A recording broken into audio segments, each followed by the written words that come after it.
Assalamualaikum warahmatullahi taala wabarakatuh. A'udzu billahi minasyaitonir rajim. Bismillahirrahmanirrahim. Hadirin kaum muslimin wal muslimat, teman saya yang berada di manapun Anda berada, saya ingin membahas masalah nafsu ya. Nafsu antara laki dan perempuan bagi orang yang sudah rumah tangga.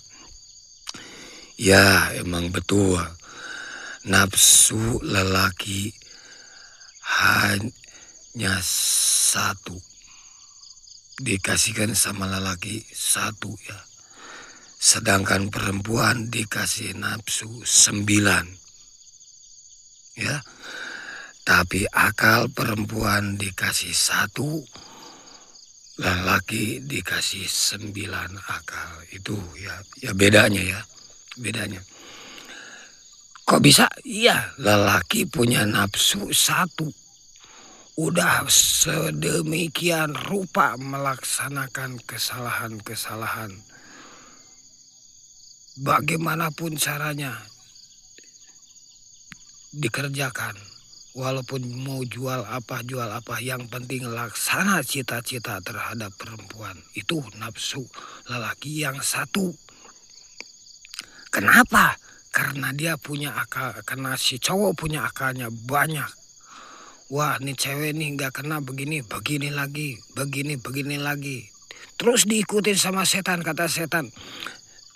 Ajak ke sana, nggak bisa di sana, ajak ke sana. Nggak bisa diajak ke sana, kasih duit yang besar. Itu akal lelaki. Macam-macam cara. Nah, sedangkan cewek punya akalnya cuman 1. Punya akalnya cuman 1. Kalau udah nggak bisa 1 kali, 2 kali diakalin cowok nggak bisa, ya udah diangkat tangan.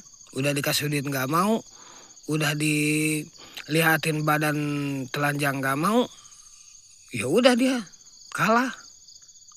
Tapi nafsunya 9. Nafsunya 9.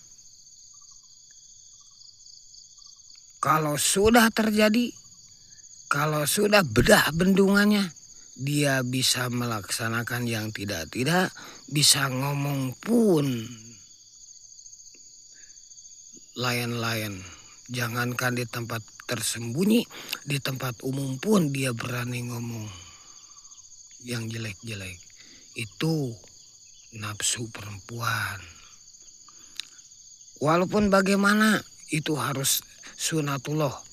Harus diterima apa adanya dengan cowok dan harus diterima apa adanya dengan cewek. Nah, yang penting gimana caranya kita meredam nafsu itu? Tidak ada lain dan tidak bukan. 1, iman kepada Allah. 2-nya baca sholawat sebanyak mungkin, ibadah yang rajin atau puasa yang rajin. Itu nafsu itu semua akan hilang seketika.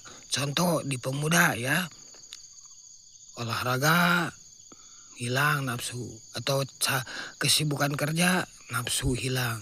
Cewek juga sama, sibuk-sibuk olahraga bekerja.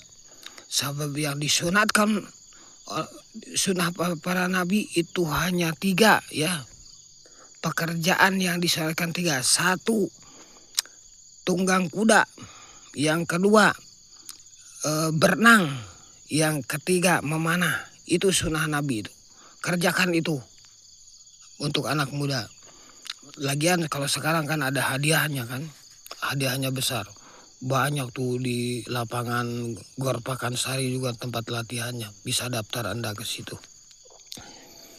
Itu ada 3 ya sunnah Nabi. Yang 1 memanah, yang kedua tunggang kuda, yang ketiga itu berenang di kolam atau di lautan. Kenapa disunatkan? Ya itu zaman dulu kan perang pakai kuda. Kenapa panah disunatkan? Karena dulu perang pakai panah, nggak pakai bedia, nggak pakai senjata.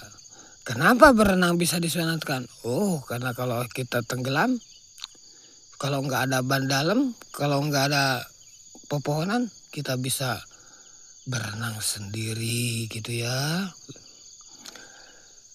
Hadirin kaum muslimin, neng-neng, ibu bapak dimanapun Anda berada, jangan lupa ya share. Saya dari Bandung. Wabillahi taufiq wal hidayah wal aku minkum. Wassalamualaikum warahmatullahi taala wabarakatuh.